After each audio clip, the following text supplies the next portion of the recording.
Hello, darlings. We're starting a book today called Charlotte's Web. You might have seen the movie, but Charlotte's Web is a story about Wilbur, the little pig, and his adventures in his farmyard and the friends he makes there.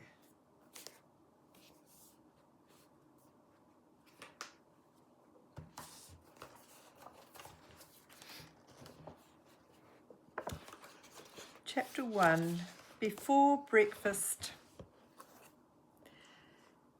"Where's Papa going with that axe?" said Fern to her mother as they were setting the table for breakfast. "Out to the hog house," replied Mrs. Arable. "Some pigs were born last night." "I don't see why he needs an axe," continued Fern, who was only 8. "Well," said her mother, "one of the pigs is a runt. It's very small and weak, and it will never amount to anything, so your father has decided to do away with it." "Do away with it?" shrieked Fern. "You mean kill it? Just because it's smaller than the others?" Mrs. Arable put a pitcher of cream on the table. "Don't yell, Fern," she said. "Your father is right. The pig would probably die anyway." Fern pushed a chair out of the way and ran outdoors. The grass was wet and the earth smelled of springtime. Fern's sneakers were sopping by the time she caught up with her father. "Please don't kill it," she cried. "It's unfair." Mr. Arable stopped walking. "Fern," he said gently, "you will have to learn to control yourself." "Control myself?" yelled Fern. "This is a matter of life and death, and you talk about controlling myself." Tears ran down her cheeks, and she took hold of the axe and tried to pull it out of her father's hand. And this is Fern trying to take the axe off her father. "Fern," said Mr. Arable, "I know more about raising a litter of pigs than you do. A weakling makes trouble. Now run along." "But it's unfair," cried Fern. "The pig couldn't help being born small, could it? If I had been very small at birth, would you have killed me?" Mr. Arable smiled. "Certainly not," he said, looking down at his daughter with love. "But this is different. A little girl is one thing. A little runty pig is another." "I see no difference," replied Fern, still hanging onto the axe. "This is the most terrible case of injustice I've ever heard of."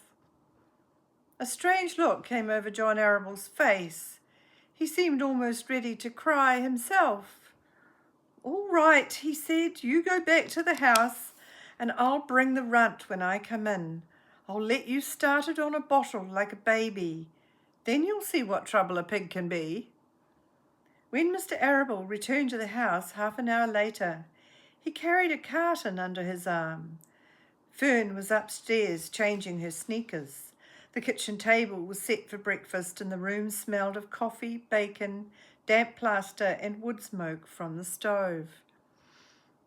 "Put it on her chair," said Mrs. Arable. Mr. Arable set the carton down at Fern's place.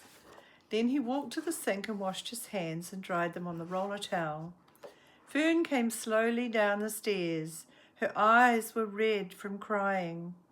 As she approached her chair, the carton wobbled and there was a scratching noise. Fern looked at her father.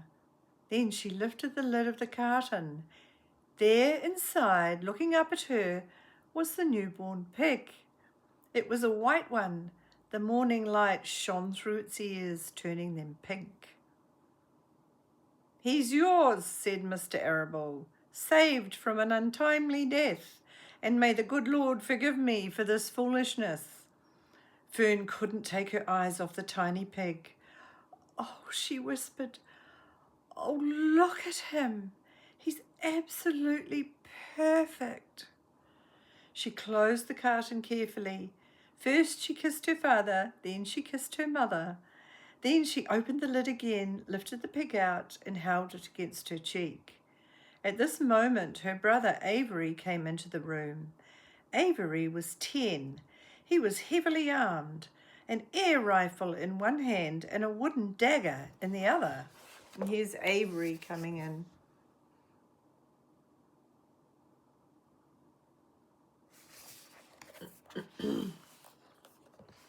"What's that?" he demanded. "What's Fern got?" "She's got a guest for breakfast," said Mrs. Arable. "Wash your hands and face, Avery." "Let's see it," said Avery, setting his gun down. "You call that miserable thing a pig? It's a fine specimen of a pig. It's no bigger than a white rat."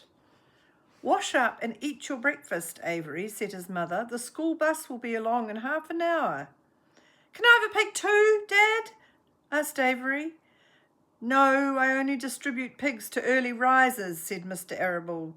"Fern was up at daylight trying to rid the world of injustice. As a result, she now has a pig. A small one, to be sure, but nevertheless a pig.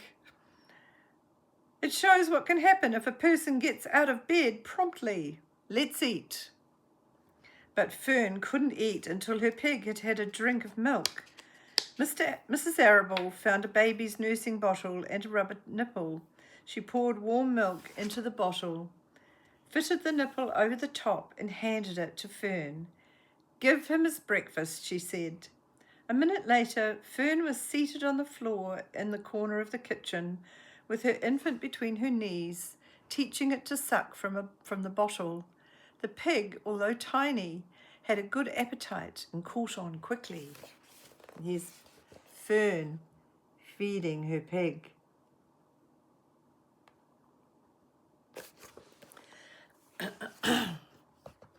The school bus honked from the road. "Run!" commanded Mrs. Arable, taking the pig from Fern and slipping a donut into her hand, because she hasn't had breakfast, you see. Avery grabbed his gun and another donut. The children ran out onto the road and climbed into the bus. Fern took no notice of the others in the bus. She just sat and stared out of the window, thinking what a blissful world it was now, and how lucky she was to have the entire charge of a pig. By the time the bus reached school, Fern had named her pet, selecting the most beautiful name she could think of. "Its name is Wilbur," she whispered to herself. She was still thinking about the pig when the teacher said, "Fern, what's the capital of Pennsylvania?" "Wilbur," replied Fern dreamily. The pupils giggled. Fern blushed. Chapter 2. Wilbur. Fern loved Wilbur more than anything. She loved to stroke him, to feed him, to put him to bed. Every morning, as soon as she got up, she warmed his milk, tied his bib on, and held the bottle for him. Every afternoon, when the school bus stopped in front of her house, she jumped out and ran to the kitchen to fix another bottle for him. She fed him again at supper time and again just before going to bed. Mrs. Arable gave him a feeding around lunchtime each day when Fern was away at school. Wilbur loved his milk, and he was never happier than when Fern was warming up a bottle for him. He would stand and gaze up at her with adoring eyes. For the first few days of his life, Wilbur was allowed to live in a box near the stove in the kitchen. Then, when Mrs. Arable complained, he was moved to a bigger box in the woodshed. At 2 weeks of age, he was moved outdoors. It was apple blossom time in the spring, and the days were getting warmer. Mr. Arable fixed a small yard specially for Wilbur under an apple tree, and gave him a large wooden box full of straw with a doorway cut in it, so he could walk in and out as he pleased. "Won't he be cold at night?" asked Fern. "No," said her father, "you watch and see what he does." Carrying a bottle of milk, Fern sat down under the apple tree inside the yard. There's Fern sitting under the apple tree with Wilbur and his little pen. Wilbur ran to her and she held the bottle for him while he sucked. When he had finished the last drop, he grunted and walked sleepily into the box. Fern peered through the door. Wilbur was poking the straw with his snout. In a short time, he had dug a tunnel in the straw. He crawled into the tunnel and disappeared from sight, completely covered with straw. Fern was enchanted. It relieved her mind to know that her baby would sleep covered up and would stay warm. Every morning after breakfast, Wilbur walked out to the road with Fern and waited with her till the bus came. She would wave goodbye to him and he would stand and watch the bus until it vanished around a turn. While Fern was in school, Wilbur was shut up inside his yard, but as soon as she got home in the afternoon, she would take him out and he would follow her around the place. If she went into the house, Wilbur went too. If she went upstairs, Wilbur would wait at the bottom step until she came down again. If she took her doll for a walk in the doll carriage, Wilbur followed along. Sometimes on these journeys, Wilbur would get tired, and Fern would pick him up and put him in the carriage alongside the doll. He liked this, and if he was very tired, he would close his eyes and go to sleep under the doll's blanket. He looked cute when his eyes were closed because his lashes were so long. The doll would close her eyes too, and Fern would wheel the carriage very slowly and smoothly so as not to wake her infants. And there's Fern with her doll and her pig in the doll carriage.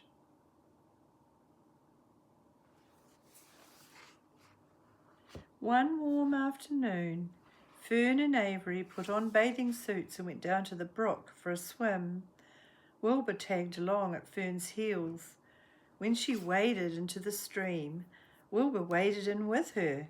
He found the water quite cold, too cold for his liking. So while the children swam and played and splashed water at each other, Wilbur amused himself in the mud along the edge of the stream, where it was warm and moist and delightfully sticky and oozy. Every day was a happy day, and every night was peaceful. Wilbur was what farmers call a spring pig, which simply means that he was born in springtime. When he was 5 weeks old, Mr. Arable said he was now big enough to sell and would have to be sold. Fern broke down and wept, but her father was firm about it. Wilbur's appetite had increased. He was beginning to eat whole scraps of food in addition to milk. Mr. Arable was not willing to provide for him any longer. He had already sold Wilbur's 10 brothers and sisters. "He's got to go, Fern," he said. "You have had your fun raising a baby pig, but Wilbur is not a baby any longer, and he has got to be sold." "Call up the Zuckermans," suggested Mrs. Arable to Fern. "Your Uncle Homer sometimes raises a pig, and if Wilbur goes there to live, you can walk down the road and visit him as often as you like." "How much money should I ask for him?" Fern wanted to know. "Well," said her father, "he's a runt. Tell your Uncle Homer you've got a pig you'll sell for $6 and see what he says." It was soon arranged. Fern phoned and got her Aunt Edith, and her Aunt Edith hollered for Uncle Homer, and Uncle Homer came in from the barn and talked to Fern. When he heard that the price was only $6, he said he would buy the pig. Next day, Wilbur was taken from his home under the apple tree and went to live in a manure pile in the cellar of Zuckerman's barn. Chapter 3. Escape. The barn was very large. It was very old. It smelled of hay and it smelled of manure. It smelled of the perspiration of tired horses and the wonderful sweet breath of patient cows. It often had a sort of peaceful smell, as though nothing bad could ever happen again in the world.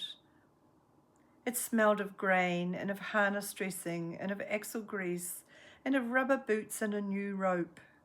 And whenever the cat was given a fish head to eat, the barn would smell of fish, but mostly it smelled of hay, for there was always hay in the great loft up overhead, and there was always hay being pitched down to the cows and horses and the sheep. because a lot of the animals live in the barn, especially in the winter and at night.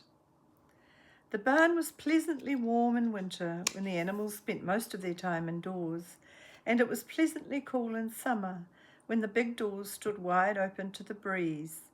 The barn had stalls on the main floor for the workhorses, tie-ups on the main floor for the cows, a sheepfold down below for the sheep, a pig pen down below for Wilbur, and it was full of all sorts of things that you find in barns: ladders, grindstones, pitchforks, monkey wrenches, scythes, lawn mowers, snow shovels, axe handles, milk pails, water buckets, empty grain sacks, and rusty rat traps. It was the kind of barn that swallows like to build their nests in. It was the kind of barn that children like to play in, and the whole thing was owned by Fern's uncle and aunt, Mr. Homer and Mrs. Edith L. Zuckerman. Wilbur's new home was in the lower part of the barn, directly underneath the cows. Mr. Zuckerman knew that a manure pile is a good place to keep a young pig. Pigs need warmth, and it was warm and comfortable down there in the barn cellar on the south side. Fern came almost every day to visit him. She found an old milking stool that had been discarded, and she placed the stool in the sheepfold next to Wilbur's pen. Here she sat quietly during the long afternoons, thinking and listening and watching Wilbur. This is Wilbur and Fern in the barn. There's Wilbur eating from his trough and Fern sitting and watching Wilbur.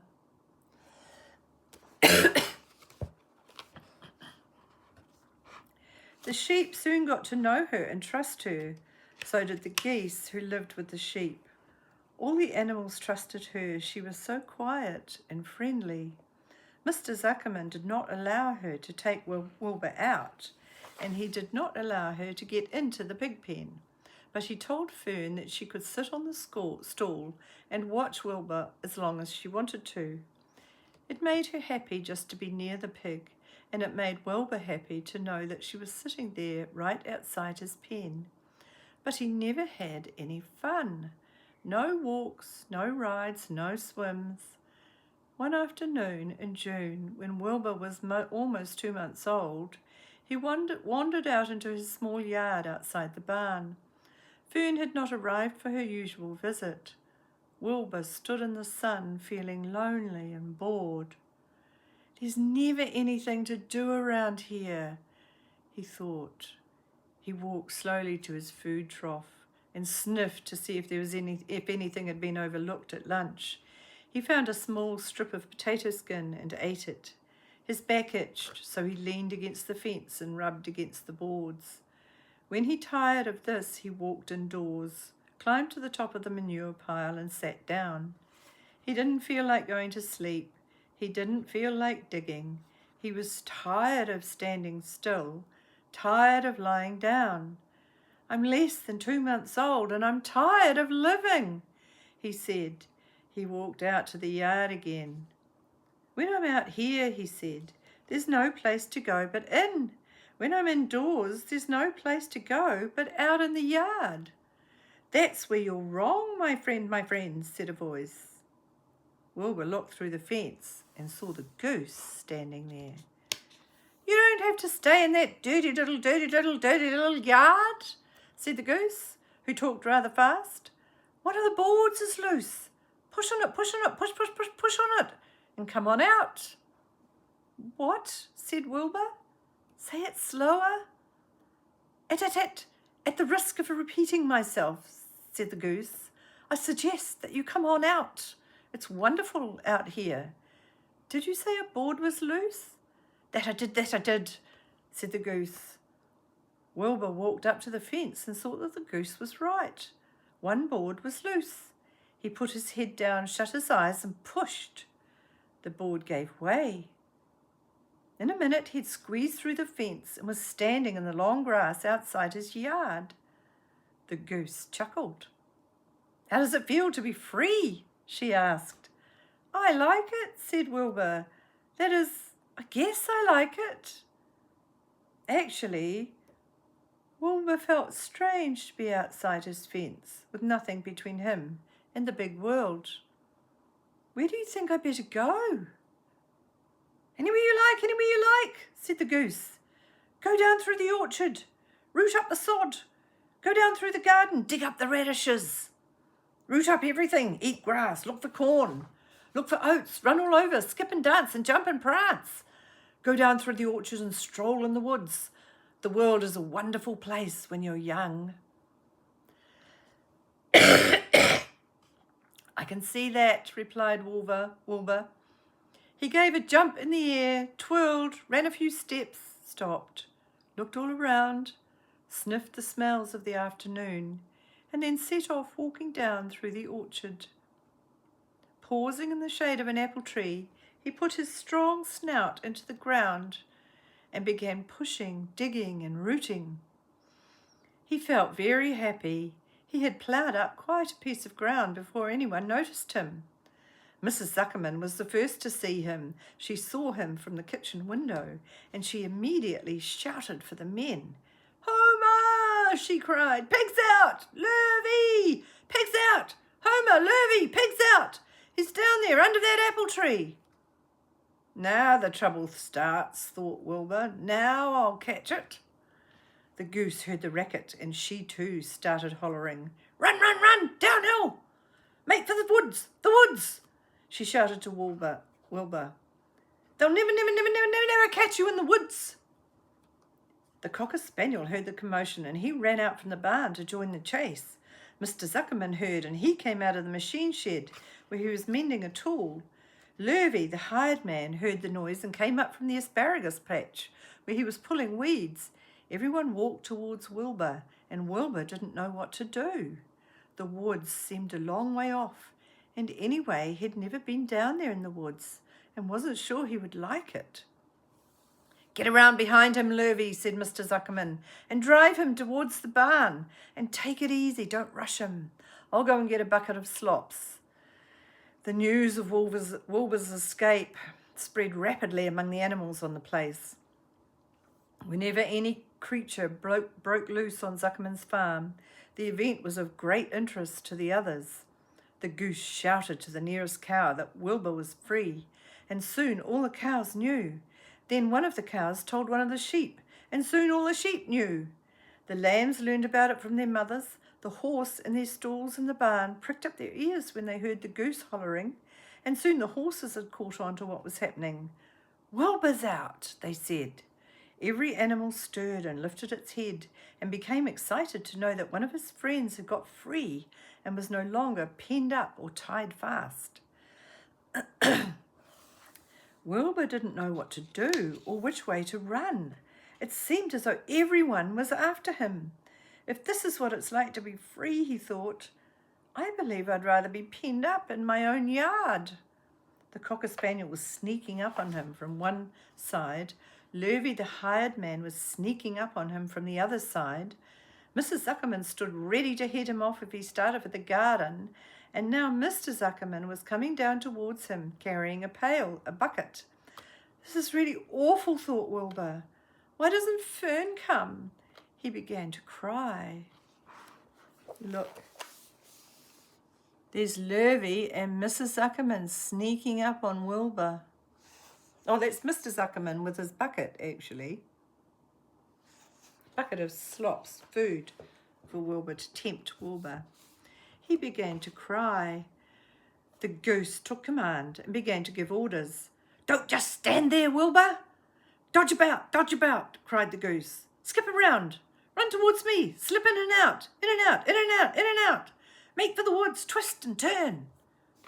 The Cocker Spaniel sprang for Wilbur's hind leg. Wilbur jumped and ran. Lurvy reached out and grabbed. Mrs. Zuckerman screamed at Lurvy. The goose cheered for Wilbur. Wilbur dodged between Lurvy's legs. Lurvy missed Wilbur and grabbed the spaniel instead. Nicely done," cried the goose. Try it again. "Run downhill," suggested the cows. "Run towards me," yelled the gander. "Run uphill," cried the sheep. "Turn and twist," honked the goose. "Jump and dance," said the rooster. And that's all the animals egging Wilbur on while Lurvy misses him and catches the spaniel.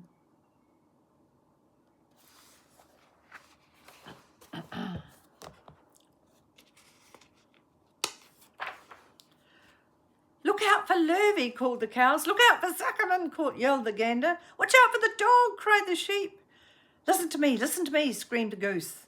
Poor Wilbur.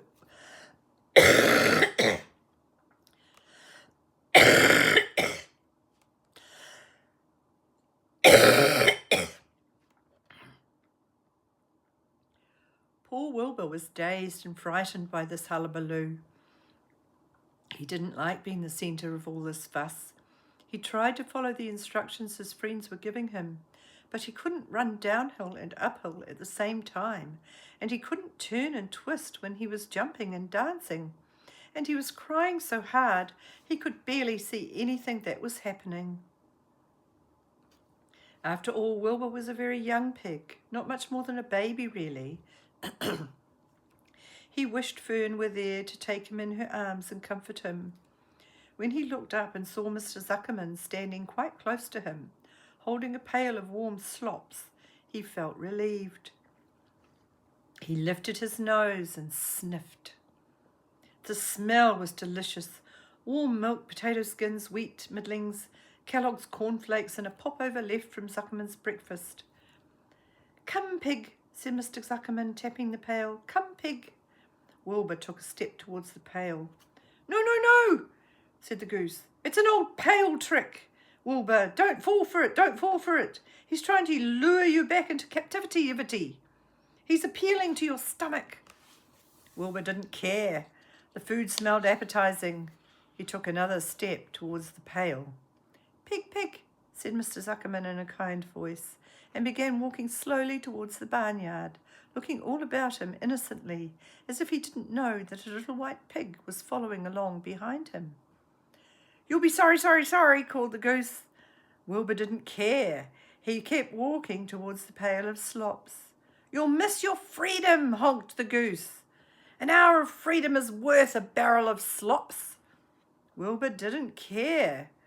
When Mr. Zuckerman reached the pig pen, he climbed over the fence and poured the slops into the trough. Then he pulled the loose board away from the fence so that there was a wide hole for Wilbur to walk through. "Reconsider, reconsider," cried the goose. Wilbur paid no attention. He stepped through the fence into his yard. He walked to the trough and took a long drink of slops, sucking in the milk hungrily and chewing the popover. It was good to be home again. While Wilbur ate, Lurvy fetched a hammer and some eight-sized nails and nailed the board in place. Then he and Mr. Zuckerman leaned lazily on the fence, and Mr. Zuckerman scratched Wilbur's back with a stick. "He's quite a pig," said Lurvy. "Yes, he'll make a good pig," said Mr. Zuckerman. Wilbur heard the words of praise. He felt the warm milk inside his stomach. He felt the pleasant rubbing of the stick along his itchy back. He felt peaceful and happy and sleepy. This had been a tiring afternoon. It was still only about 4 o'clock, but Wilbur was ready for bed. "I'm really too young to go out into the world alone," he thought as he lay down. And we'll end it there, and we'll start again with chapter 4, which is called Loneliness. See you again soon, my darlings.